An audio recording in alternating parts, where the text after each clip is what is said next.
Hi Krishna, dear devotees. Welcome to the 14th episode of the Many Moons podcast with your hosts Sharadiya and myself Dee. Today we've got a very special session with Sravaniya Devi Prabhu, entitled a subject that we are all quite curious around, a tool for self realization. And what we are looking at is tarot. So it is a very exciting topic, that something that I'm personally quite curious about. So I'm very excited for today's session. For those of you that don't know Shravaniya Prabhu, and she was born in Missouri, but throughout her life, she's been very interested in metaphysics and spirituality. She became a vegetarian at the age of 17 and began studying Eastern classics to understand consciousness and reality. She has also authored many books, and her writings connect the underlying truths of Western philosophy with the reliable scriptural evidence of the East in a very easy to understand, informative, thought provoking, and fun way. She took formal initiation from Srila Prabhupada in 1971, and since then have spent decades studying classical Sanskrit texts in yoga ashrams around the world. And she was also instrumental in getting Srila Prabhupada's Bhagavad Gita as it is translated into Chinese.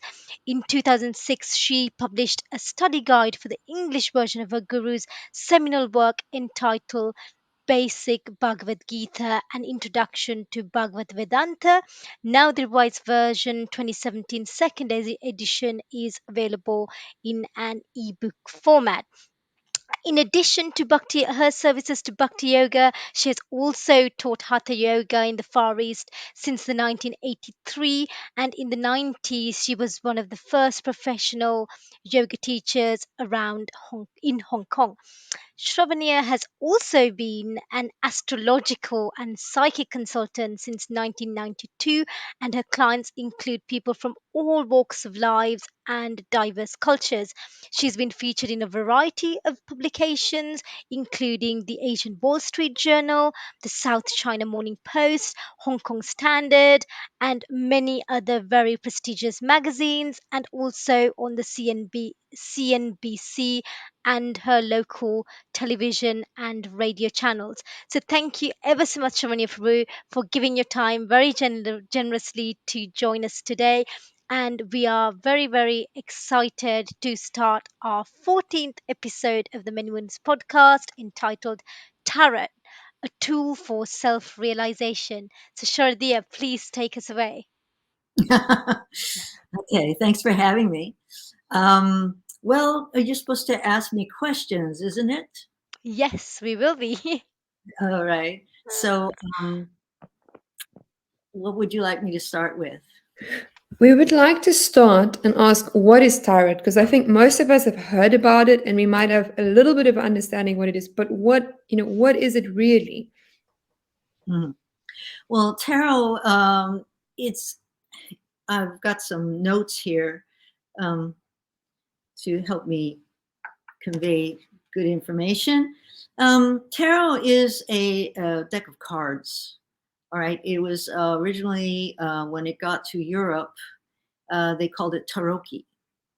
And history shows that in the late 1300s, the tarot cards have been used for gaming, divination, and for teaching religious ideas to those who cannot read. So, divination basically means to see the future, such as what will happen if I do this, or what will the marriage go if my daughter marries this man? Trying to see the future. Um, so practitioners of reading cards, sometimes called cartomancers or just tarot readers. And I would say, according to my experience, is that tarot is a relatively quick and easy way of seeing a situation. It is the most objective process of reviewing real options and outcomes that I have ever found. I consider the tarot to be more of a counseling tool. It's a counseling tool more than a fortune-telling device. And as a reader, I'm an interpreter or translator of the client's unconscious mind. My role is to feed this hidden knowledge back to the querent for their consideration so they can make their own decisions. So that's basically what tarot is. Thank you so much. You highlighted more than fortune telling. It is a counseling tool. Could you maybe just elaborate a little bit on what is why do you see it as a counseling tool? Because it explains the person asks a question about a concern of theirs. And then you address the spread addresses the issues or the question or the relationship. It can also tell about another person's intentions or their situation, things that you may not know about consciously, but also about what the person asking the question, their own karmic vasanas. Okay, these are the impressions in their subconscious, right, in their subtle body. So these things start to come out when you do a tarot reading. And then you can bring that to them. So usually when someone has changes in their life that they weren't expecting, then their mind becomes disturbed, their feelings become disturbed, and then they don't have the wherewithal to just look at it objectively. So the tarot helps a lot with that. Okay, I might sound quite new agey now, but can we say that tarot is a way in which like the universe can communicate to you to give you insight into your life? Could we say that? Yeah, you could. Okay. Very fascinating. Thank you, Prabhu. That was very interesting. I've personally dabbled in a little bit of tarot, had a few readings. It's just because, I don't know whether it's the same in South Africa, where Sharadias from UK has become very new agey, and most people that do Reiki or yoga, they kind of incorporate tarot in some way, shape, or form. It's kind of become very much at the forefront of people who are into spirituality. So I'm just quite curious, how did you become interested in tarot? From dire necessity. That's why. Okay. I won't go into real details here, but in 1990, I was in a foreign country alone without any close friends or family. Imagine that. Okay. Mm. And I needed some kind of guidance to help me steer my course in my new chapter. I had been a wife and a working mother in Taiwan. I was in an abusive marriage and had just gotten a divorce a few years earlier. And then I became a professional yoga teacher, working solo in my own business in Hong Kong. So at first, I didn't believe in tarot, but I sat down with a reading with an amateur, and she laid out the cards, and then she took the book, and she started reading the meaning of the cards from the book. And I was amazed at how accurate it was. And so I got a copy of the book and a deck of cards, and I started reading for myself. And it made such a tremendous difference in my life. So, from what I gather, is you've used it personally as a counseling tool, just like you mentioned earlier. That it's supposed to be a not a fortune telling thing; it's a counseling tool, and you've personally sought solace in tarot decks when you were going through a difficult patch. Yes, and it helps because I'm not the kind of person that waits for somebody to tell me what to do. I make my own decisions and I guide my own way. So in order for me to make my own decisions, I had to see the bigger picture, and then okay, all right, now I can make a decision and take responsibility. I think that point about taking responsibility is very important because I don't know, I'm just playing devil's advocate. Somebody could become too over reliant on tarot and try and turn off your own intuition and your sort of independent way of thinking, right? So I need to make a decision rather than me wanting, me making that informed decision. I'll just ask the tarot cards. I just think it could, get too, one could easily get too dependent on tarot's counsel, can't they? I don't know. Oh, yeah. I don't know because if you don't like what the cards are saying and you do another spread and then it says something else, choose your buffet. Um, True. I don't know. It's a real ritual, and it's Mm, you have to have a lot of reverence in order to. mm, It's not mm, a thing. And mm. please drink and do tarot. Okay.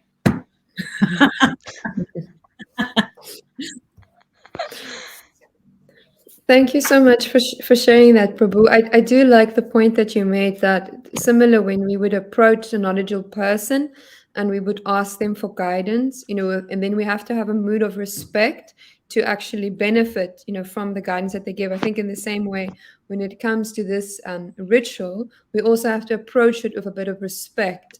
And also, Yeah. as you said, we shouldn't go in and think if I'm not getting the reading that I want, then I just keep on doing readings until I see, a deck which is People pleasing do to that. me.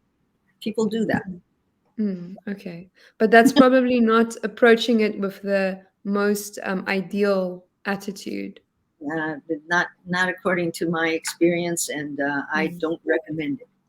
mm, definitely. Now, to touch on a point that you mentioned earlier, you mentioned that tarot came to Europe. So, where did it come from? Where is the origin of tarot? If it came to Europe, it must have first have That is a been very good somewhere question else. that has not been answered.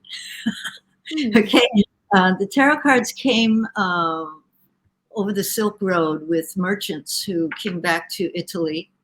They had gone to the Far East. I don't know what part of the Far East, whether it was China or India or what it was. And it says that the tarot cards came to Florence in the, let's see, they came at 1380s, no, yeah, 1380s, 1390s, okay? And I remember that Marco Polo, he used to go to the Far East. And in fact, according to my study, now I can't verify this, but from what I read, he was in China for 17 years, Marco Polo. And he um, he passed away at 1324. So the tarot cards came at the end of the 1300s. And they came through Florence, but nobody knows where they came from. Now, the tarot cards are actually not just for gaming.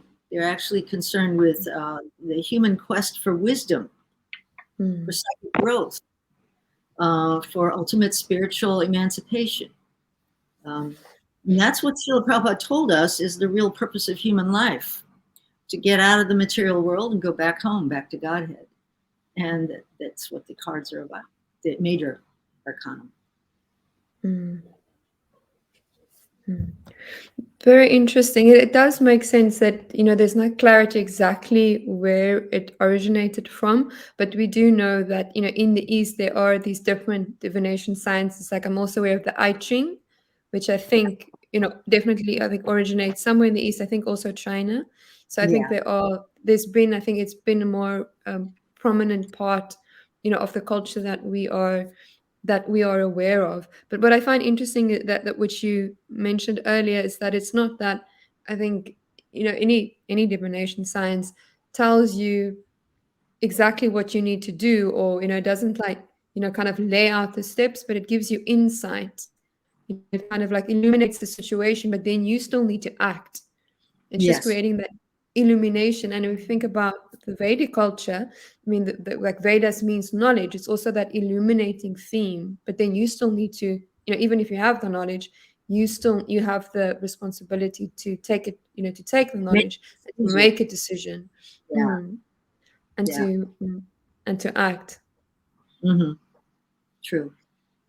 On that same sort of, Shraddha touched upon the point about Vedic, some, most devotees are very, conscious when they see anything. Is this Vedic, or can this be considered Vedic? Because, if you look at a traditional, particularly the Rider-Waite tarot, the fool, the devil, the lovers, the imagery doesn't really scream Vedic, at least to my very ignorant eyes. So, can tarot cards be classed or be seen as Vedic, or is there a Vedic equivalence, with Kunti Devi on instead of Queen of Cups? I don't know. Okay. Let's see. All right. So I did some research when I got this question, and I checked out Krishna Book, chapter 45, to find out what did Sandipani Muni teach Krishna and Balaram. Right? He taught them 64 arts in 64 days. They remembered everything by hearing once, and then they got it. So here in Krishna Book, it narrates what he taught them. And among the many 64 things, check this out, okay? This is straight from Krishna Book. Quote, Krishna then learned the art of foretelling events by seeing signs. In a book called Kanar Vachan, the various types of signs and omens are described. If, when one is going out, one sees someone with a bucket full of water, that's a very good sign. But if one sees someone with an empty bucket, not a very good sign. Similarly, if one sees cow's milk along with a calf, it is a good sign. The result of understanding these signs is that one can foretell events. And Krishna learned the science. Oh my gosh. All right. Then there's more. Krishna Balaram also learned how to draw and read pictographic literature. In some countries in the world, pictographic literature is still current. A story is represented by pictures. For instance, a man and house are pictured to represent a man going home. Well, that sounds like tarot cards, doesn't it? And Krishna learned the art of a psychiatrist who can understand the psychic movements of another person. So this is Srila Prabhupada writing this in Krishna Book.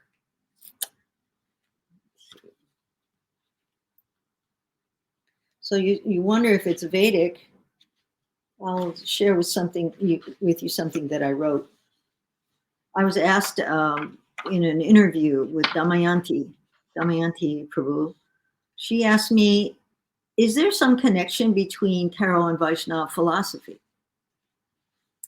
How can you combine and connect them?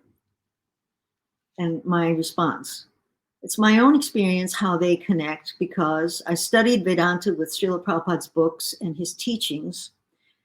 And then when I learned tarot, I saw that it was describing the same kinds of experiences.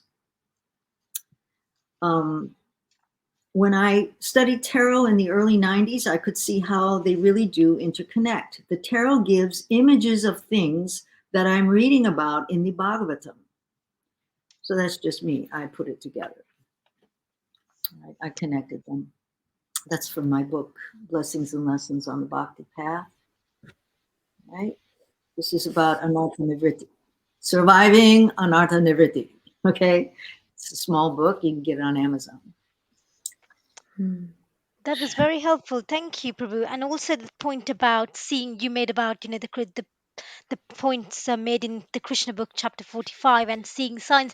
And even in the Western world, it's still a thing. I don't know, in the UK, they say if you see one magpie, one for sorrow, two for joy, three for there's all these sorts of imageries. Like if you see one magpie, don't go out, or like something bad would happen. And I'm sure in other parts of the world, there's all these things about certain signs foretelling certain things. So it was very interesting, and I like how you said, when you were learning itself, you then kind of made that connection between that signs and seeing those pictures and what kind of imagery that's kind of painting the Bhagavatam. So I suppose there you said, that means there is that link that you could draw that connection between the tarot cards and Vedic literature.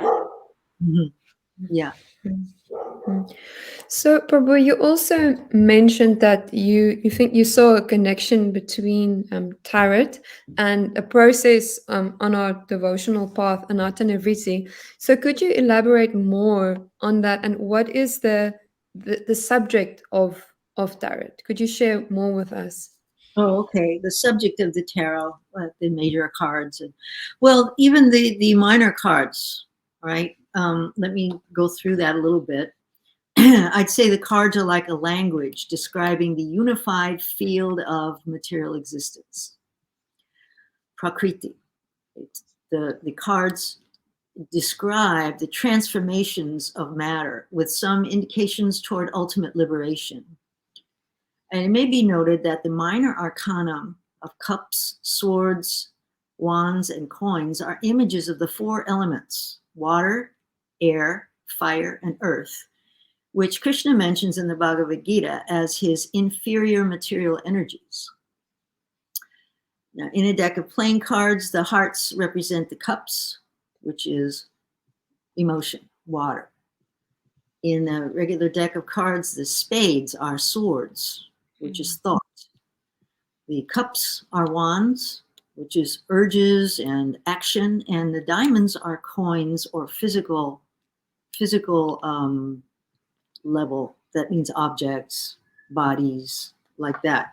And it's interesting to note here that these are the four levels of human experience. Out of all four of them, only one is physical. Three are invisible. Three levels of your life are invisible. Okay? So it can help you understand what's going on. Right. But the major arcanum, do you want me to go on about that? Sure. Tarot is talking about the transformations of the material world, basically.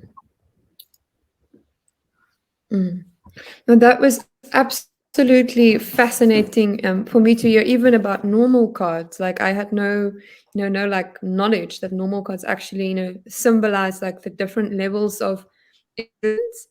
And it was very interesting how you were pointing out that only one of those four levels of existence are, like what we can see, or like external, or it's like physical. So again, it makes sense why you said it's a counseling tool, because even in that description which you read from Krishna Book, it described that a psychiatrist is someone that can understand the movements of someone's minds, and it seems like similarly tarot can reveal things to us that are not as tangible, so it kind of like can explain things to us that are happening, but it's maybe not as clear to us, if we Yeah, don't have. I'd like to make a point. Mhm. There is a misconception in the New Age realm that if it's invisible, it's spiritual.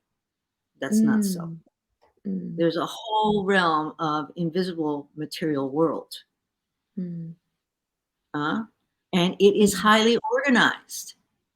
Oh my goodness. Highly organized. I mean, you get your karma and you get it right on time. It's incredible when you see what's happening. In the astrology, you see what the planets are doing, how long it's going to last. Oh my goodness. It's all possible to see that and see what is the meaning of this situation. Mm. How long will it Mm. last? I've had so much Mm. experience with this over 30 years that it works and it works and it works. It's science. Mm. Mm. So don't just Mm. because something is invisible that it's spiritual. It's not. Mm. Mm. Mm. So it's like it's the subtle realm, but we should not confuse that with the spiritual realm, or what is Exactly. spiritual. That is a Mm. very important point. Mm. But I do think, as you said, because it is actually organized and it also then works according to certain principles, I do think it's very useful to have knowledge about it, because sometimes I've seen in different religious groups also of devotees that because they want to kind of shy away from it, because they say, it's like, it's not spiritual, so we don't pay any attention to it. But I mean, we do want to pay attention to our physical body. If we're sick, we consult a doctor. We learn how to drive a car. We kind of deal, with the material level. We want to deal with everything. So I do think it is important to have knowledge, because I can see if you are completely ignorant, about how the subtle realm works, I can see how that could negatively affect you if you just don't want to acknowledge that this is a realm that also works according to certain principles. Mm-hmm. Mm-hmm. So that was One very interesting. Sorry for me. No, go on. Well, thing that's interesting from the yoga side is that the mind, it goes in waves. It has waves, and if Mm. you want to stop the waves, hold your breath. Just hold your breath. That's what pranayama is about. It's controlling the mind. If you can control the mind, if you could control your breath, you can control your mind. This is a big secret. If only you knew it. So if you're having a real storm inside the mind, take a deep breath and hold it and tell your mind, settle down. I'm trying to do something here, because you're not your mind. You're the spirit. You're supposed to control your mind. And so it works. It really does. Take a few deep breaths, hold it, exhale slowly, and your mind will settle down right away. And then you have to tell it what you want to do. It's interesting how that works, but it does. Thank you, Prabhu. That was really helpful. One thing I picked up is, so we discussed the different elements, how the minor arcana is all to do with the material body, sorry, material world, and the four elements. So we know, obviously, in the tarot decks that there's a major arcana, minor arcana, and a major arcana. So what does the major arcana stand for? I'm hoping it's spiritual, because one's material, so the other one has to be spiritual. Would you like to enlighten us a little bit more about what the major arcana is? Because I'm absolutely fascinated by the decks. A minor arcana, obviously, it's got the imagery, but then the major arcana is quite different to the minor arcana. The imagery, and it almost takes one on a journey, starts with a zero, and so Mhm. would you enlighten us a little bit more about it, please? Sure. Um, the major arcanum is the archetypal story of life, right? The major arcanum depicts what has been described as the legendary fight of the hero against the dragon for the pearl of great price. I saw this in one book and I just couldn't forget it. It was really good. Now, whether it's referred to as self-realization or it's called directed individuation, which is what Carl Jung called it, directed individuation. This quest requires courage and determination. There's a well-known Chinese image of a dragon chasing a round object that appears to be on fire. Yes. There's the dragon chasing the round object that looks like it's on fire. Okay, this is one of my books, by the way, translated into Chinese by my dear god sister, Sravaniya Devi Dasi. She translated into Chinese. This is Karma and Reincarnation. Why bad things happen to good people. Yeah. Okay, so that's what this image is about. And what does that mean? This is a perfect symbol of the spirit covered by matter. All right, spirit is covered by matter. And the conditioned soul burning with material desires, about to be swallowed by the great snake of time. That great snake of time. Right? The pearl of great price means to realize yourself as eternal spirit. Aham Brahmasmi.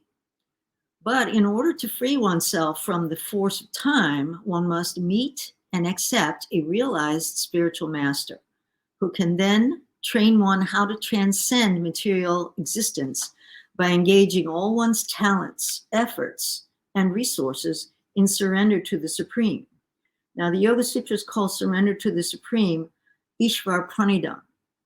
It's one of the 10 yamas and niyamas, but actually it's the goal of yoga. Now, meeting a bona fide spiritual master, well, I think that's what this is. Okay, here's the Hierophant. And he is giving instruction to his disciples. They're shaved up, but they're a little bit different than what we're used to. And at the bottom, you see keys. There's keys at the bottom. See those keys? Right. So the spiritual master is giving the keys to knowledge to the students. Also notice that he's got a tridanda. His stick has 3 sticks attached to it. So he's controlling his own words, body, mind, and words. And he is teaching. He's propagating the knowledge. Okay, that's one of the tarot cards. So you have to meet one of these in order to actually be able to obtain self-realization. Now, to pursue the transcendental path is more or less to declare war on the illusory energy. Whenever a person tries to escape the clutches of the illusory energy, she tries to defeat the practitioner by various allurements. What is an allurement? Powerful charm or temptation. Okay? She tries to powerfully attract the person. And a conditioned soul is already allured by the modes of material nature. There's every chance of being allured again, even while performing transcendental disciplines. So courage and determination are essential because these temptations will constantly be encountered, and agonizing choice is frequently required, and vigilance is always needed. So the tarot is concerned with the perils and rewards of this quest. Now, each major arcanum card describes a stage in the journey of life which is in some way crucial. The process encompasses the whole of life and naturally falls into 2 halves. The first half being concerned with the outside world, the second half of life concerned with the inner journey of establishing intimacy with the true center of consciousness. So there's a card that shows this. Wheel of Fortune. Okay, that shows things go round. What goes up must come down. At the stroke of noon, the descent begins, says Carl Jung. Now, in the corners of the card, you'll find that there's images. These stand for the four fixed signs of the zodiac, which represent the elements, earth, water, fire, and air again. Okay, so time makes the difference. It makes the transformations occur. And what was important to you in the beginning of your life, it's not important later on. Okay, the values that were in the first half are reversed in the second. So, what goes up must come down, and everything in the material world eventually turns into its opposite in due course of time. Turns into its opposite. So that thing that I thought would make me happy becomes a source of trouble, constant trouble later on. like that. That's an example. So that's what the major arcanum is about. That is very interesting, that you essentially said it takes one through the stages or the journey of life, that soul battling to kind of the with the original aim of going back to Godhead, or that self-realization. And then the major kind of describes different trials and tribulations. The first half talking about the outer kind of challenges and what have you, and then the inner journey is reflected by the second half. It's very interesting. I'm not sure I would look at a Hierophant card the same ever again. Yeah. It's very Yeah, it's fascinating. yeah, absolutely fascinating. I wish you could talk us through every single card, because Yeah. there is so much, there's so much being revealed in each one of those cards, but you have to have the knowledge, Wait till I finish this book, to okay? I got a book that I'm doing. It'll be done in a few months. Wonderful, wonderful. I have to make a confession, which I think also shows why it's good to have, a knowledgeable teacher in all regards. I remember seeing that image of the dragon chasing the ball on fire, and I was convinced I am the dragon, and there is like the ball of fire. But you said you are the ball of fire, you are burning of desire, and dragon is time, which just goes to show how, how prominent the ego is in my case, and how much we need to be humbled by a proper teacher and proper divination science. So I found That's a that was good observation. very, very interesting. Now, Prabhu, you mentioned that, I mean, you've mentioned a couple of things. You've mentioned that you see tarot as a counseling tool. You've also mentioned now that it is, showing the different stages of life. And I'm also assuming the evolution of consciousness, as we progress through different stages. So when do you think is tarot a useful tool? In what, in what circumstances would you recommend someone to go for a reading, or if they know themselves, draw a deck? Okay, well, every one of us has Paramatma in the heart. We have a conscience. We have the side that kind of knows what's going to happen. But this is the inner direction. But when outer reality is demanding, when there's these increased changes, unwanted, unexpected things occurring, then the tranquility of the mind becomes disturbed. Okay? And that access to that inner knowing is disturbed. And that's when tarot becomes very useful. It's a quick and easy way of reviewing a situation objectively, along with real options and outcomes. Not worry or fear, but actually seeing what is possible in this situation. So that's when it's useful. So can we say that tarot can actually help you to reconnect with the super soul? Because you were mentioning that we have the Paramatma within the heart, and I mean, he could, if we had the right consciousness, he could be guiding us, directly all the time. So do you think it's like a way for us to recenter and reconnect? Well, tarot can help reconnect. Yeah, it can settle things down a bit, but if you're asking about connecting with the super soul,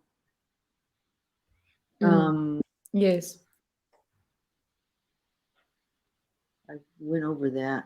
Let's see. Where's that question? Oh, yes, here it is. Okay, well, intuition. Intuition is the inner teacher. That means Krishna will give you instruction from within. You don't need to read cards for that. You need to read Bhagavad Gita for that. And you got online support from Krishna 24/7. All you got to do is ask. So if you chant consistently, you'll be able to tune in and hear the inner guidance. Krishna says, to those who are constantly devoted and who worship me with love, I give the understanding by which they can come to me. And Prabhupada said this. Prabhupada said, If it's for Krishna, if it's for Krishna's purpose, what you're doing, Mm, he'll give you intelligence. mm, You do like this, Prabhupada said. You do like this. Krishna will tell you. And he says, Krishna says, I'm seated in everyone's heart. And from me come remembrance, knowledge, and forgetfulness. So you just connect directly with Krishna by asking. mm, mm, And if your mind is disturbed, hold your breath a little bit, take deep breaths, hold it, breathe out slowly, keep asking Krishna. Okay. The tarot can help us see the bigger picture mm, and a mm, past, future, the intentions of others. You may have noticed that Krishna engages his servants to do things for him. mm, He doesn't do everything himself. Okay. mm, For example, Brahma creates the universal organization and species. Maya puts them into illusion, etc. God doesn't do everything himself. mm, In the same way, there are spirits mm, or angels who relay the messages about subjects being asked. What kinds of spirit guides a mm, reader depends upon the purity of the reader's consciousness. mm, The practice of sadhana bhakti without deviation, the guidance will be higher spirits.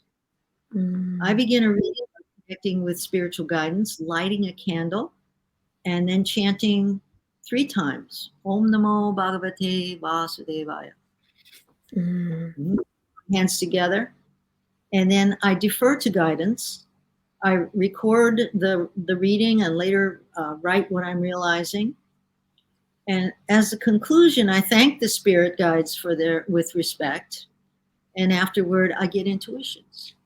It's a mm, the reading mm, starts the process, and as you're going along, then you get more realizations, and then you ask Krishna, "Is this right?" And he'll tell you. mm, He'll give you confirmation or not. So ask for mm, his advice, because Krishna doesn't meddle in your affairs. You got to ask him, and he'll be mm, there. mm, mm. Thank you so much for clarifying. I think it is important to understand that tarot is not like it's not something that you can use to replace your sadhana with. But as you pointed out, it's more when you've got a disturbance on the level of the mind. It is a tool that can give you objective insight. I especially like the fact that you're saying it can give you insight about other people's motives and about possible Oh yeah, outcomes of a situation. And I think that's very, very yeah, valuable. I can see how how that can be very very beneficial, because I think some people naturally have a gift to understand other people's minds and motivations, but it's often very difficult for us to know objectively what is another person's motivation. At least in my life, I experienced that, and it's very, especially if you are very immersed in a situation, it's also very difficult sometimes to know objectively what is yeah, going to be the outcome yeah. of the We have situation, these or the out. desires. We wish that they'll be the best. We pick them, but we don't know what they're really all about. Mm, mm, absolutely. And I also find, Prabhu, the point you mentioned around still keeping Krishna at the center. You can ask Tara, you ask Krishna, for guidance. I think that's very important, how you don't need to forget Krishna. No, I've now found Tarot is my guiding light, and answering everything. But we need to still remember, as devotees, Krishna is always there. You can read the tarot cards, get that guidance as a counseling tool with respect, but equally, we've got Krishna within ourselves in the form of Paramatma. So it's that, how we can use that in conjunction almost with our Paramatma, and also with always keeping Krishna at the center, because one could always say, you've now found tarot and you've just completely forgotten Krishna. And I'm sure we're not just talking about that or advocating we do that at all, are we? No, we're not. And one thing I think we also touched upon it very briefly, around, as you mentioned, astrology. But, astrology doesn't use, or at least I don't think, I've not come across astrology that uses visual images. So, given that tarot is different from astrology in that sense, what possibilities does tarot create in that it uses visual depictions? Um, it makes it easier for the person to comprehend and grasp the meaning. Mm. Yeah. Just like Saradia said, that she can understand tarot, but she has trouble with astrology. Yeah. Because astrology is in depth, very, very, very deep. And you really have to know the language in order to be able to read it. Tarot is easier. Yeah, thank you. And another thing is, we've seen that some people, some conservative, traditional religious people, are somewhat against tarot. Why do you think this is? Is there some sort of misconception about tarot that creates this sort of mistrust and sort of, no, I wouldn't want to say animosity towards tarot, but like this general mistrust of tarot? Oh, there's those people just with a carded decks, just making things up as they go along, and it's not really embedded in any religion. So you see these kind of comments from people now and again, particularly from those on the less new agey side of the camp, so to speak. Why do you think tarot sometimes attracts this kind of reception? Maybe out of fear. Um, on my website, as you mentioned, barefootphilosopher.press, that audio entitled Scary Tarot. It describes the devil card, the death card, Mm. among others. People like to just focus on the good, but here in the material world, the good, where there's good, there's bad, and there's ugly also. Okay, good, bad, and ugly. And the tarot depicts the bad and the ugly also. And they don't really want to see that. They just want to feel good and be kind, you know? So that it's the big picture, right? So the death card, devil card. But you got to go through that to get to the good result. Maybe some religious skeptics have this our way is the only way, and otherwise you're going to hell kind of attitude. Um, and there have also been depictions of gypsy fortune tellers in movies that make them look like cheaters, you know. Um, I would guess that those who are naysayers, they've never had a reading before. By the way, I've done a lot of reading for Christians, and they were all very satisfied. They said it helped them a lot. So depends on your attitude. But the bad and the ugly is in there. You got to deal with it. Thank you, Prabhu. I think it's just like, yeah, I think you hit the nail on the head. Sometimes people just want that kind of rosy picture, all flowers and bells and whistles, isn't it? And sometimes I think it's that person's inability to acknowledge, life is always not a bed of roses. And if there's roses, there's thorns underneath. So it's just the inability to kind of accept the dualities of life, and also that sense of lack of emotional maturity or intelligence. I think it's easy to criticize it as, oh, it's just gonna all tell that you're gonna die, or something really terrible. Actually, one of my friends has this theory that she'd never want to go to any tarot reader or any fortune teller or whatever, because what if they say something bad's gonna happen? So I think that's the point you're making. It's just that fear, of, I want to hear, I'd go if they're going to say it's all going to go hunky dory, but if they're going to predict something awful is going to happen, I'm not going. So thank I you. think you hit the nail on the head Mm, there with the description. Yeah. mm. Uh, so, Prabhu, I've got a related question to that. 'Cause, Dee was mentioning that some people might not want to go to tarot reading because they are afraid, of what might be revealed. But we know that those things are inevitable. It's not like you not knowing about difficulty coming, is going to prevent it from happening. Could we say it is also connected? And you can tell me if there is a connection with people's fear or denial of what Jung would call the shadow side, or the Mhm. experience that he called the dark night of the soul. And if you could say anything about that. The cards, like I find them scary, the Hanged Man, that card, or Well, that's a death. great card. That's about surrender. The Hangman Mm, is about surrender. That's the picture of surrender. mm, It's lovely. I've He's always seen the hangman as, somebody taking that time out to think. He's just kind of in a well, limbo thinking, never as let's, a scary upside down I'll get character. to your question, but let's grab this. This is a good one. Now that you brought it up. Yeah, here he is. Okay, so Hanged Man is what we're talking about. All mhm, right. So, what does this card mean? I'll tell you. Not my will, but thy will be done. Right? What's that saying? Lord, grant me the intelligence to accept the things that I must accept and change the things that I must change, and to know the difference between the two. That's what this card is about. So he has taken his hands off of everything and he's leaving it up to the Supreme.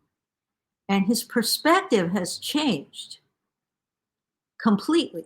Remember that the description that Krishna gives in the Bhagavad Gita about there is a tree where the roots are up and the branches down? Yeah. He's talking about the perverted reflection of the spiritual world in the material world. Well, the hangman, when you surrender and give up your false ego and ask God, what should I do? Then you see things differently. And look at the light switched on in his head. He sees everything differently. In fact, he sees it the opposite of what everybody else does. That's what this card is about. It's a lovely card. This is the beginning of enlightenment. Not my will, but thy will be done. That's what this is. So, thank what was your question again? No, I Yeah, think you did answer it indirectly. I was wondering if there was a connection between our shadow side, the dark night of the soul, and these, more difficult cards like the Handman. And it does seem that there is, from my perspective, because I think what you described now is true, that he's got a different perspective and he's taken his hands, off, like, kind of like he's let go of trying to control. But I yeah, can see, even though that's the beginning of enlightenment, that it could be a difficult process. I mean, it's a good process, but like yeah, I could see that that's a challenging process. It's not like a kind of just like a seamless, joyful phase of life, but I think like definitely no. like a one of growth and change and purification. Okay, Um, here's the moon card, and this is what goes on inside the mind. the moon. Yeah. So things are not manifested yet. Okay. He Mm, surrendered, but that's the beginning of the adventure. That's not mm, getting everything, you know? mm, We're a consumer culture. We pay for it and we think we're going to get it. mm, Not that pay and then you get the chance to work on it. That's what yoga mm, is. Okay. mm, So here you're doing the sadhana, you surrendered, and yet inside the mind, you're never gonna make it. You're too fallen. These guys don't know what they're talking about. Yeah, like that, and all these little voices inside the head. So you have mm, to deal with this, and also the scorpion at the bottom. That's envy, jealousy, interesting. revenge, stuff like that. You have to be able to deal with this. You have to know it's not you. Mm, You have to shove it away and keep mm, forward. Keep going mm, forward. Don't give up. Don't give up. mm, Don't. mm, So this is what anartha nivritti is like. mm, Yeah, the purification process, because the impurities will come up, the doubts. Mhm. They will come up. Do not succumb to this. Keep going. Keep chanting. Trust in Krishna. Because Nartanivriti is basically purification of the heart. And all the things you're attached to will come up. Then you have to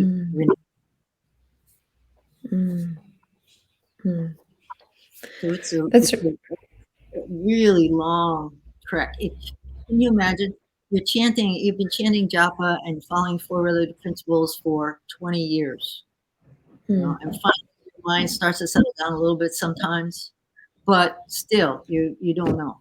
Now sometimes something happens and you go, that's Krishna. Krishna did that. I know he did. You have interaction with Krishna. But you don't have Krishna prema yet. You know, you haven't seen him in person yet. You know, you see the deity, it's wonderful, and you have a good relation, you have feelings about, you know, but you haven't made it. Stick with it. Don't give up. Don't give up. Thank you. It will show itself eventually. Yeah. Thank you so much, Prabhu. I really appreciate you. You know how you see like Krishna's message coming through. You know, each one of the cards. I don't know if you have this card with you, but maybe you can indulge us explaining this card. There's a card, I think it's called the Burning Tower, which I also find very scary because it's got like it's a tower and then it's burning and then like people falling out of it. Yes, that one. That one always like when I see that I feel like petrified. That one. So if you That could freaks me out too. Like, that's something that's gonna, you know, kind of, I don't know, not destroy my world, shake things up literally. That's what the tower foresees, isn't it? Okay. Well, this is thinking outside the box. They've been thrown out of the box. So now they have to see things bigger than their box. All right. They had a construct of reality and something unexpected happened. And now they have to think bigger than that. That's what it is. Something unexpected has enlarged their thinking. They have to adjust. Okay. But if you know that you have to adjust and then you figure out, okay, what are the points? Then okay, now I know what to do. Yeah. So that's what it is. You have to enlarge your perception. That's all. It's beautiful to hear that. It reminds me of like if you've got this experience of cognitive dissonance when you encounter something, which is counterintuitive to what you thought is reality, and then it's uncomfortable sometimes. Yeah. Even sometimes if you experience cultural shock, it's uncomfortable. Yeah. But Well, life begins at the end of your comfort zone. Definitely. But it as you said, then it challenges you to have a bigger vision, more understanding, bigger perspective. Yes. So that is very beautiful. Now, Prabhu, you've explained to us, the ways in which tarot can be very helpful. But I am curious, can there be ways in which we can misuse tarot or other divination sciences like astrology? Yes, there are ways to misuse.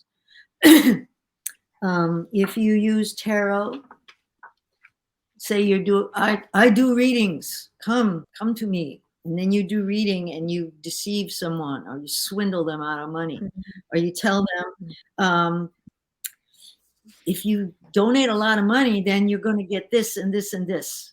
You get good prosperity, good abundance, good fortune. You donate this money. Yeah. That would be a misuse by a pseudo Vaishnava. That's cheater mentality. How can I get this person? They're vulnerable. Okay, let me push them. Or on the other hand, anything can be dovetailed in the service of Krishna.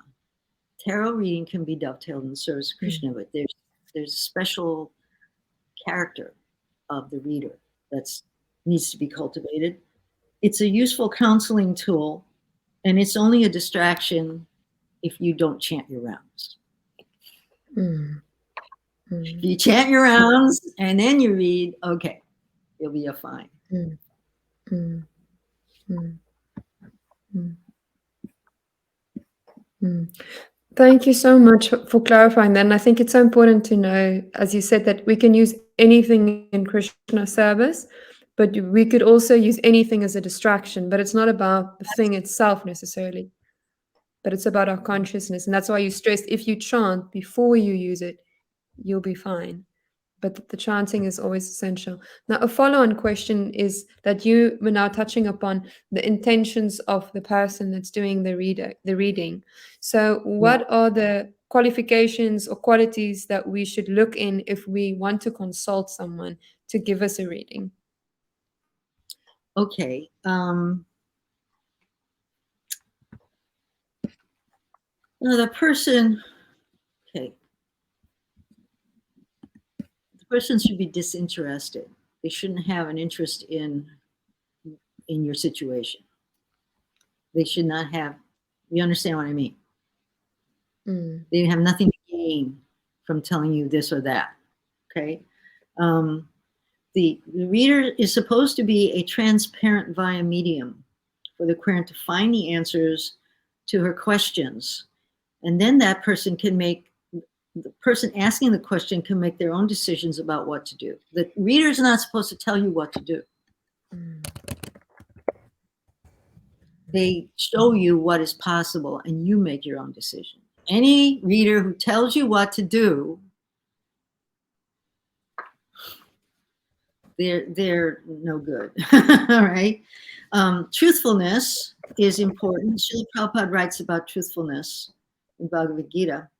Satyam, truthfulness, means that the facts should be presented as they are for the benefit of others. Yes. Facts should not be misrepresented. According to social convention, it is said that one can only be truthful, one can only speak the truth when it is palatable to others. But that is not truthfulness.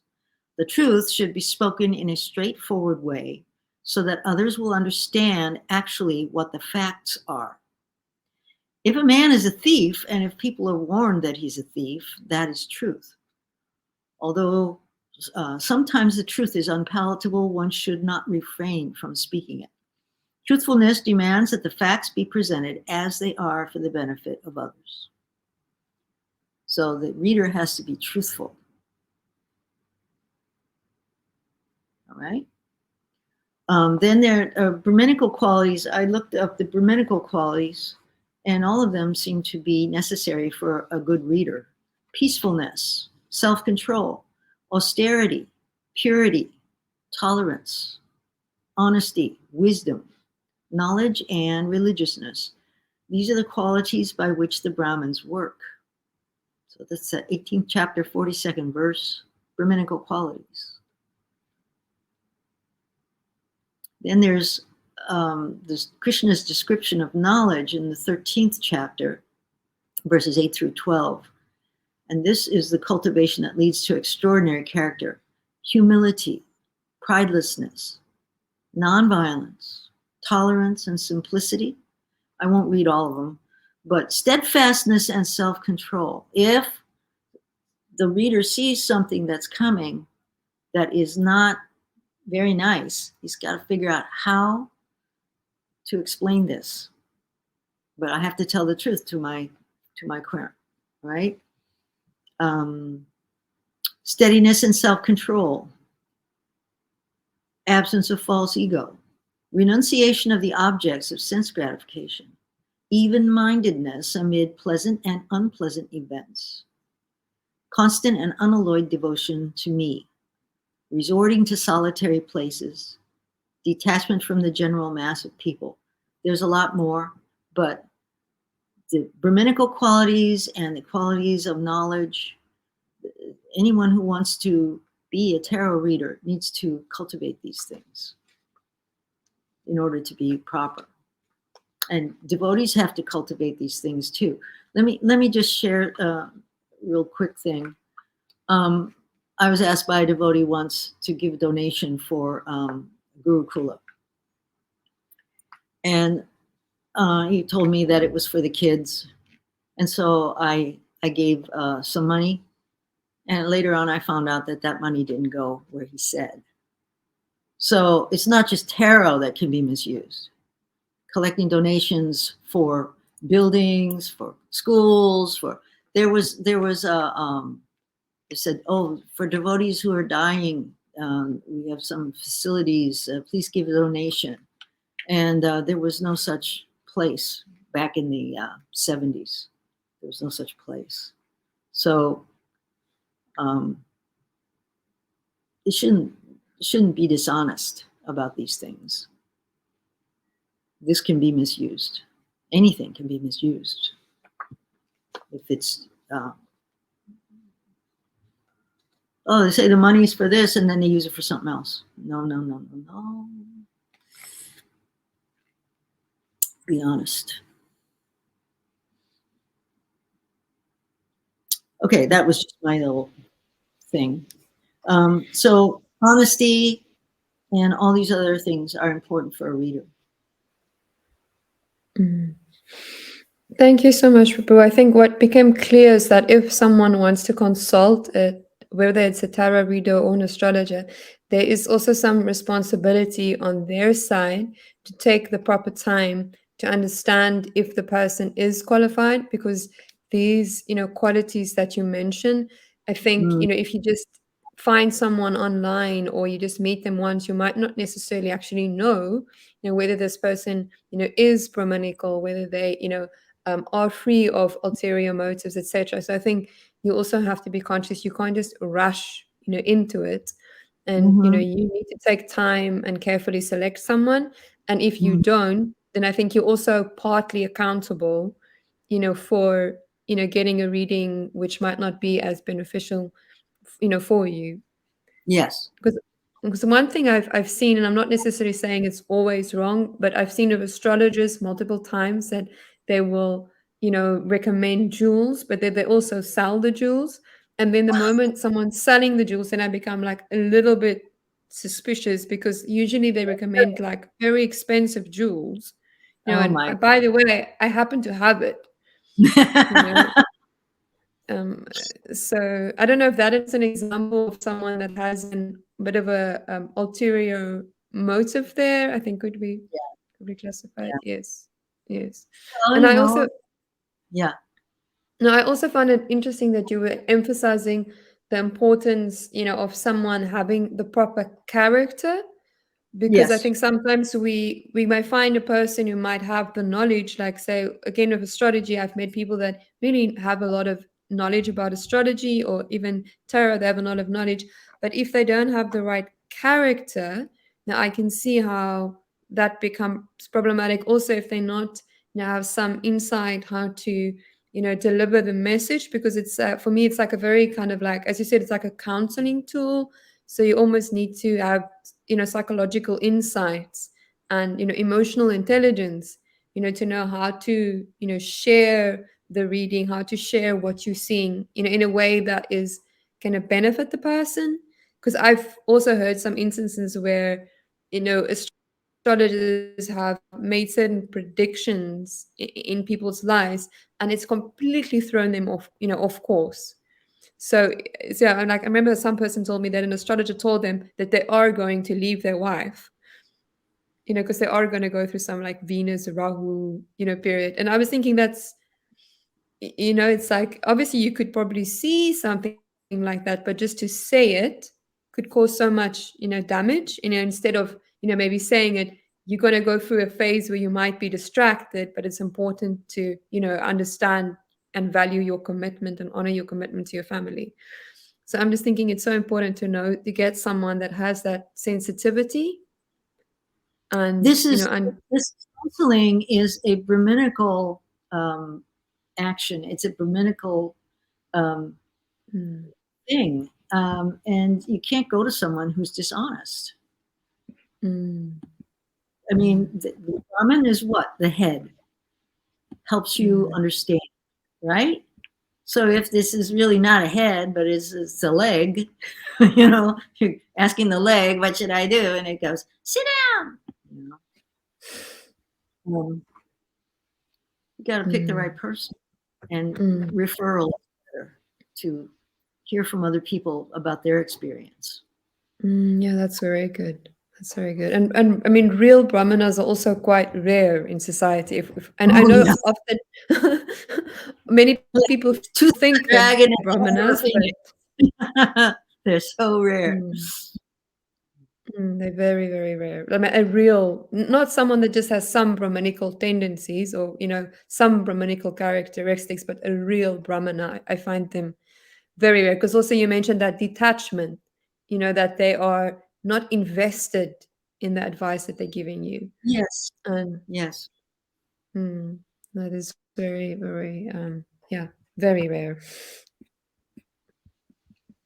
Thank you, Prabhu. And I think this also goes back to the point that even the Bhagavad Gita says, Prabhupada always, says, don't go to any spiritual master or don't accept Mm. anybody as a guru.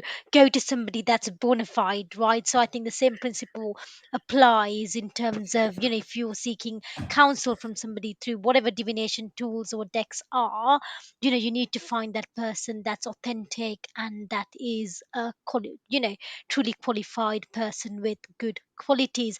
Another thing I wanted to point out, kind of pick on, is that we kind of discussed how tarot sort of describes what happens in the material realm, the spiritual realm, and the different sort of trials and tribulations one has to often go through to attain that self-realization.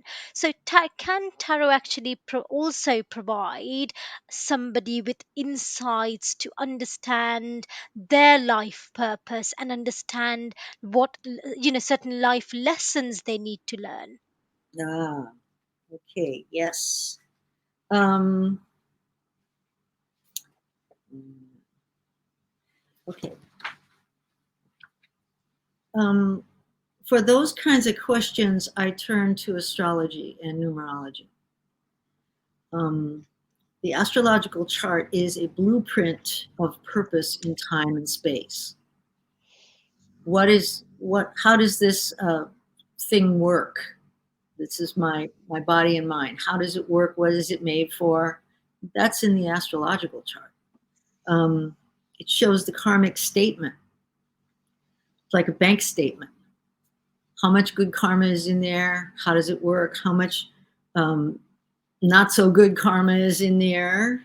What kind of challenges do I have to face? It's all in the astrological chart. It shows one's personality in this life, one's talents, and the challenges that are main, and when they will happen. At different times in your life, different themes will be prominent. So astrology shows that too. So I turn to astrology and numerology for finding out someone's talent, their purpose in life, and life path. Numerology also clearly delineates life purpose and challenges, and even the time of life that these will be experienced. Among other things, I use something, it's called a Pythagorean grid. Pythagoras, okay? This is part of his system. It's so precise in describing personality. It's just amazing. And so the numbers, they help. And I believed in astrology always because it was numbers. You can prove it because it's numbers. But tarot, I said, what is that? And then I had a reading and it was, wow, So let's not confuse personality and character. Character is the quantitative influence of the spirit over his own mind and body. And we have a picture for that. Where is that? Yes, here it is. Here's a picture of character. The spirit is the individual with the white garment, right? See that? Hmm. The spirit, and that spirit is connected to the great spirit because you see the number eight above the head, that's eternity. So when the Atma is in touch with the Paramatma, that is eternity. So this spirit, pure spirit, is controlling its lower animal nature, the mind and the body. And how is she doing it? Gently, gently closing the mouth. No, no, no. We'll do that later. Come, sit down. Be a good boy, she's saying to her mind and her body. So, character is how much the spirit can control its own mind and body. That is character. Personality is how I do what I choose to do. So, character is what I choose to do. Personality is how I do it. Everyone has their own way of doing things. That was very, very fascinating. Never saw the definitions of character as how much a spirit can control its mind and body.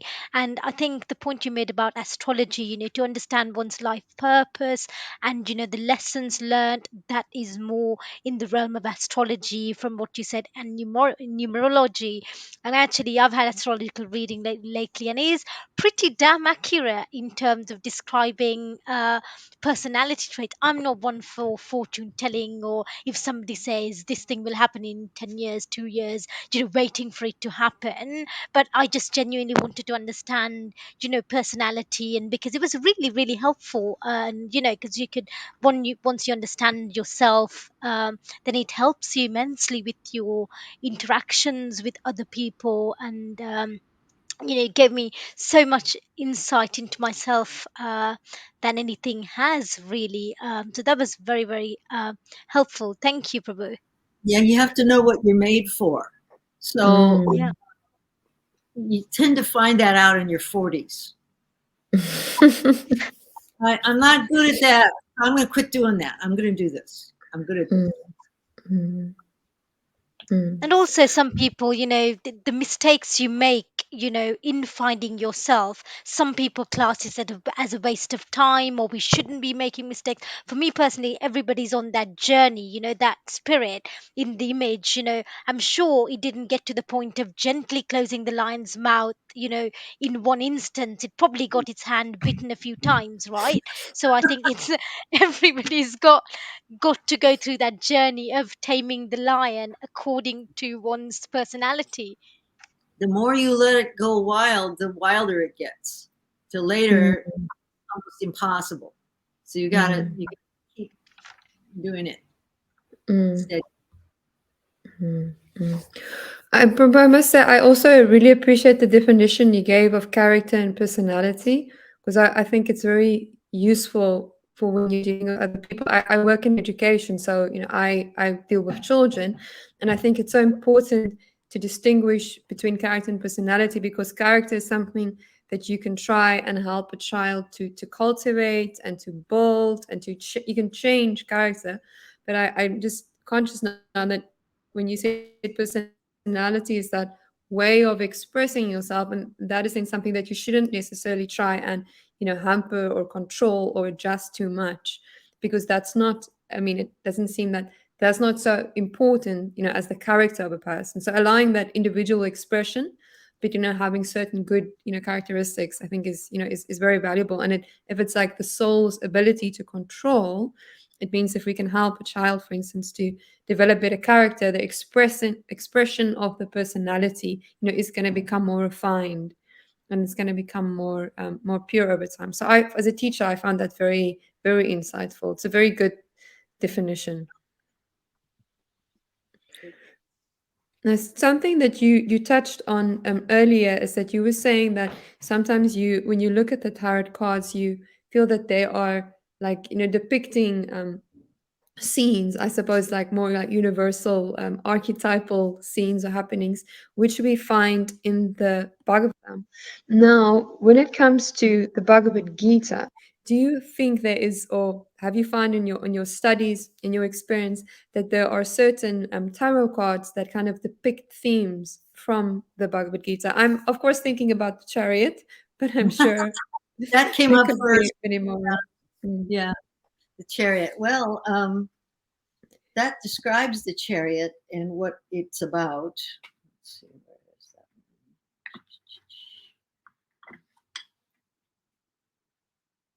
Yes. Okay. The chariot is about taking action. There's a certain time when you have to take action, right? You make up your mind and you got to do it. So here's the chariot card. Now, what you see, the black and the white sphinxes at the bottom. This is the duality of material existence. One is failure, one is victory. Okay? So what does Krishna say? Do thou fight for the sake of fighting, without considering happiness or distress, loss or gain, victory or defeat, and by so doing, you shall never incur sin. He is on his own. He's outside the city, on his own. He's made his decision. He's going to go for it, and whatever it takes. If you fail, get up, try again. Not the same technique, though. Something different. Okay. But so that's what this chariot card reminded me of, that verse. There's more. Let's see. Ah, yes. Temperance. This card is so nice. Okay. Be here now. Okay. So the path is there behind this person, but they have something they have to do. They have to stop and do this thing. Okay. So from whatever and wherever the mind wanders due to its flickering and unsteady nature, one must certainly withdraw it and bring it back under the control of the self. So he's got to do what he's got to do now, here. Pay attention. This now is the point of power. It is the seed of the future. It is the fruit of the past. Now is what matters. So that is what you have to bring your mind back and take care of business. That's what it is. That one reminded me. And we saw the Hierophant approaching the spiritual master, inquiring from him submissively, and rendering service. Yes, the self-realized soul can impart knowledge into you because he has seen the truth. He's not making it up, although some of them do. I've seen some. Oh my gosh. Now that there's Facebook, some people who like Hare Krishna, they share stuff. The other day, some guy sent me something where it was a description of how Lord Shiva assumed a form and he defeated Nrsimhadev. What? Where did you get that? You know? I unfriended that person. I just, you know. So, and then there's judgment. I love this. Judgment card. All right. What's going on here in this picture? So, they're being called, right, by the archangel. Let me read what I prepared. The image represents spirits coming out of bodies. There's something beyond this material world. The angel, who is like the spiritual master, a messenger sent by God, is calling them to awaken them from the false dream. The false dream that I am this body, I belong to this country, this society, this tribe. The archangel, which also sounds like Acharya, is calling them, delivering the message, and the souls who have reached the human form of life are hearing, and this is the beginning of their realization. So that's what this, so the tarot indicates self-realization. It doesn't tell you how to do it. It just indicates, right?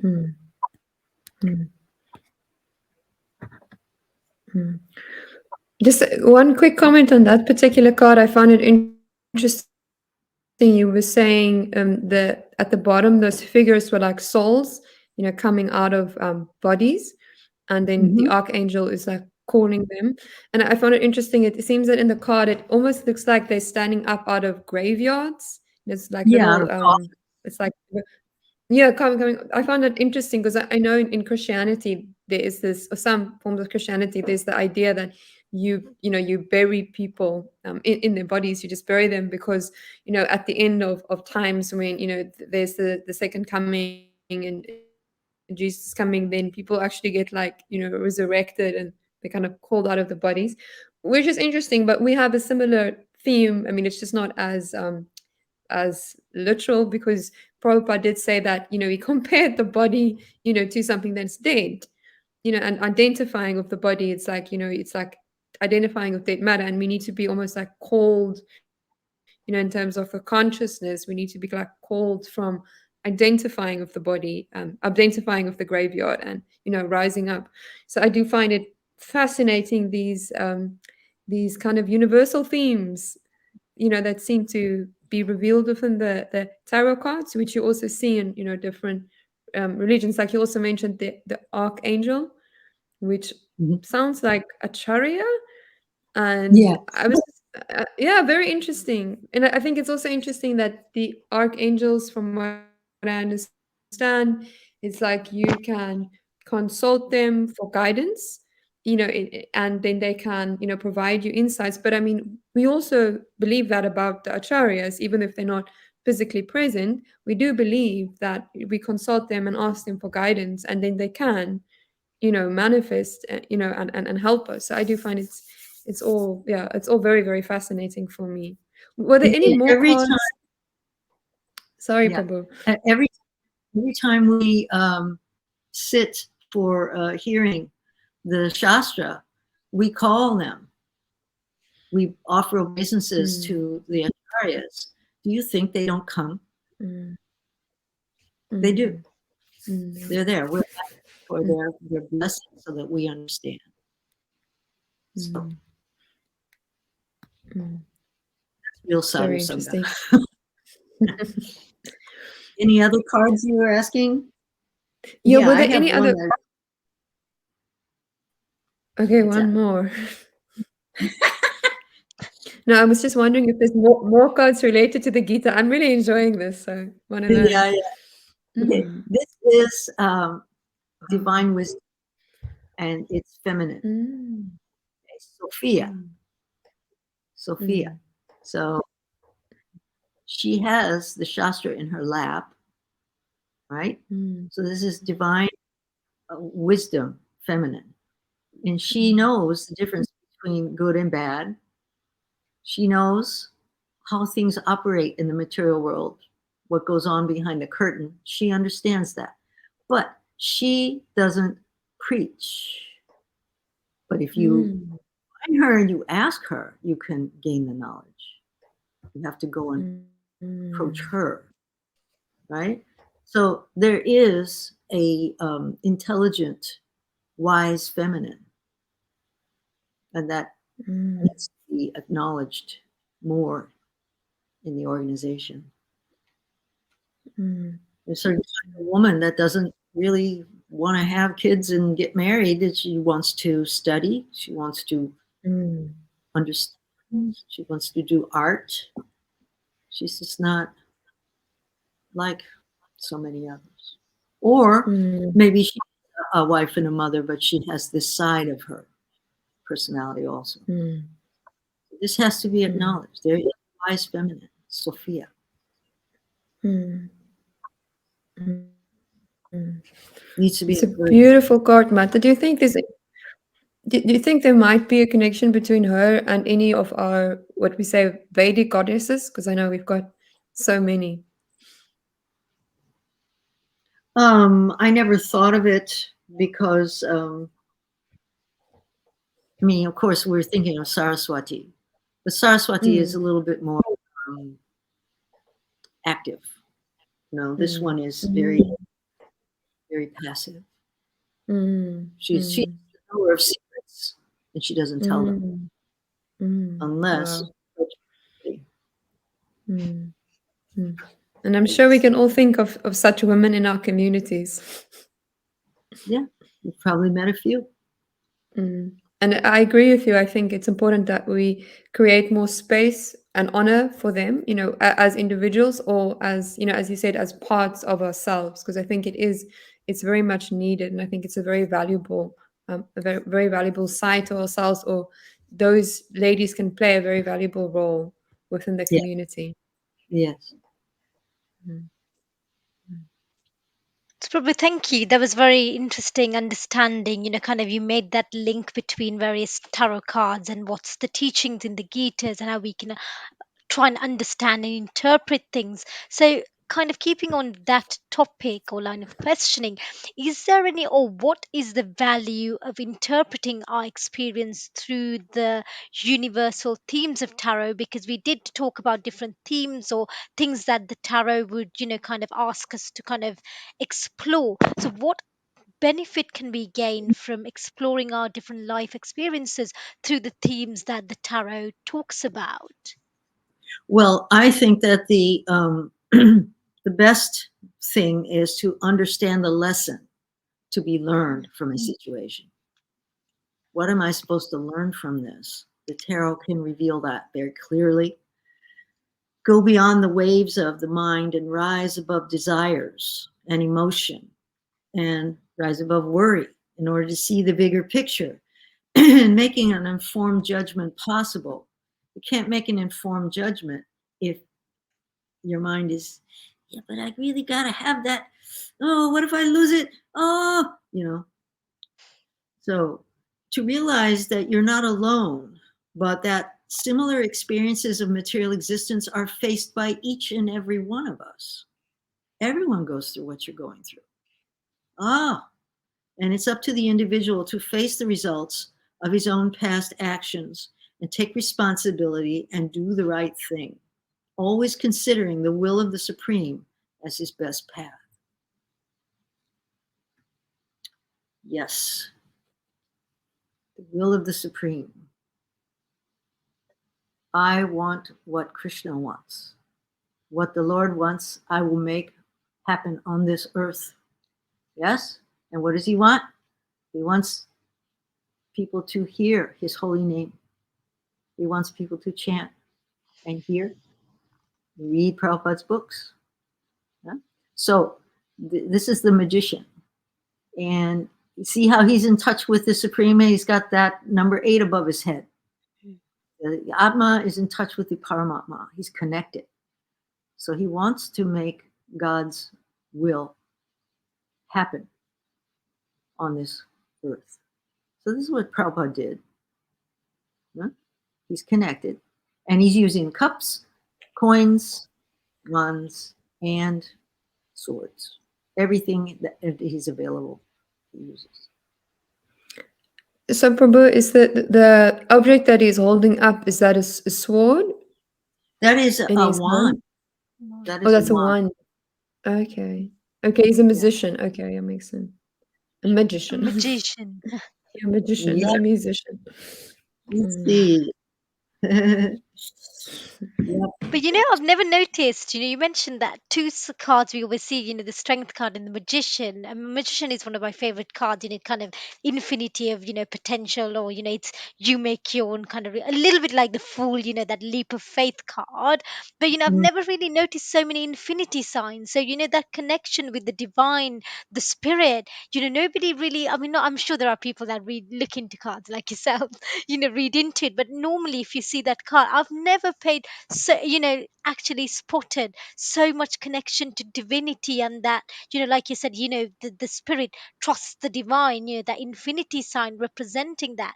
I've never really cottoned onto it, There you go. Mhm.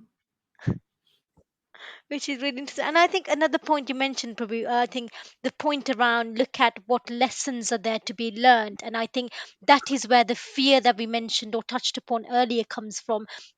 If somebody says you go to tarot for counsel or any divination tools, something bad is going to happen, or you need to prepare for this major eventuality, then there's that fear instilled. People think, always questioning, why is it happening to me? So rather than asking why is it happening to me, if we could perhaps ask the question, what lesson is this trying to teach me?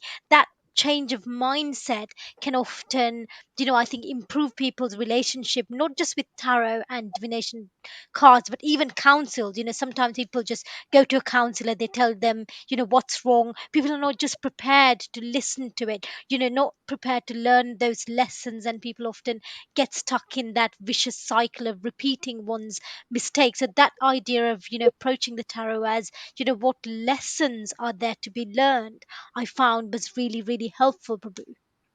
Yeah, it is. The one thing I've noticed about people who are engaged in devotional service and they're in the anartha nivritti phase, and they're going, why is this happening to me? Why is this happening? It's not happening to you. It's happening in the unified field of matter to your mind and your body.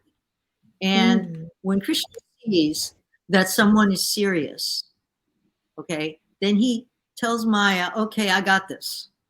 Don't punish this person anymore. I got this. And Krishna purifies us.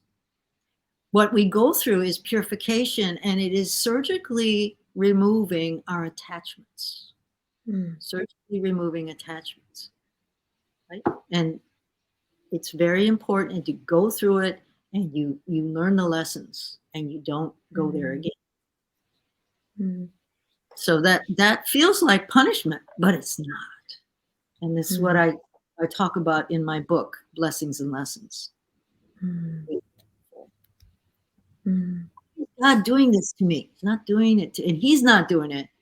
But if he's purifying you, it's your mind and body, mostly your mind. Thank you so much, Rubu. That was, also very insightful again. I think what you described is that he's doing it for us and it's not doing it to us, because what he's doing is ultimately for our benefit. And it's so important that we embrace it as a lesson and an opportunity and not have resistance, to the Ask the the process. question, what am I to learn from this? You'll get the answer. Definitely. Now, touching upon the topic of fear, it's my last question, and I find that within myself, and I've also seen it within the devotee community. On the one side, we can be fearful of bad news and things that are difficult, but as devotees, we're sincerely trying to follow a path and a path of purity. We might also become fearful of anything that looks like sensuality or happiness. So there's one card, and I'll be honest, when I've seen that card, I've experienced that in myself. This fear is like, oh my Krishna, what does this mean? And the card is the Lovers. So when I see that card, I go a bit like, I'm not sure this is a good thing that I'm getting this card. So could you maybe, if you've got the card with you, shed light on us? What does that card mean, the Lovers? And is there a reason for devotees to fear such cards? Or, can we also just see it as a lesson? Okay, the Lover's card is about choice. The lovers Interesting. make a choice. Mm. Are you going to love this person or no? Right? Yeah, here it is. Now, the fact that these figures are nude means that there's no pretense, right? Interesting. Yeah. Okay? It means no pretense. They're not covering anything up. They're just being real. That's what that means. Now, you see them out. If they choose to be together, they're going to have a long way to go together. All right? Now, it's fascinating that this card, it's about choice. So it doesn't even really have to be about a relationship. It can just mean choose a path or choose what you want to do, choose to work with a person. But one thing that I noticed is how these two cards are so similar. And let me tell you something, folks. Relationships are assignments. Relationships are assignments. You want the good, the bad, and the ugly are right in there too. Yeah, they're going to come out. And you have to deal with it. And what do you? This is the shadow. the quality that I see in that person that's bothering me is my own material, Mm. because the other person acts out karmic impressions that are in my subconscious. They're Mm. acting it out. Mm. It's my own stuff, and they're acting it out. I'm not. Mm. Okay, I'll get Mm. rid of this one, I'll get a new one, and then the next one has the same pattern.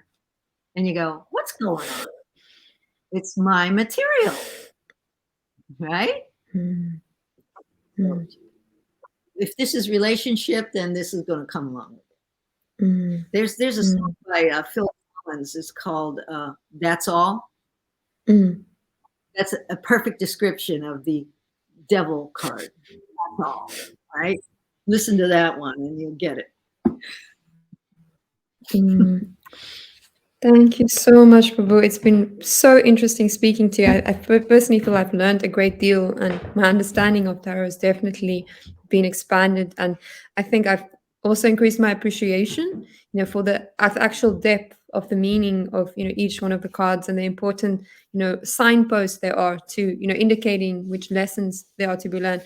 And I really also appreciate the deck that you showed us. I found it very beautiful, and the illustrations are very detailed, and I appreciated that all the different symbols are there. Could you perhaps mention, in case anyone is interested, what is the name of this Oh yes, specific this deck? is the Rider Waite deck, Mm. and it bums me out that they leave out the artist's name. The Mm. artist is Pamela Coleman Smith. So I call Mm. it the Rider Waite Smith deck, right? Mm. It's amazing how she did all this. And she made the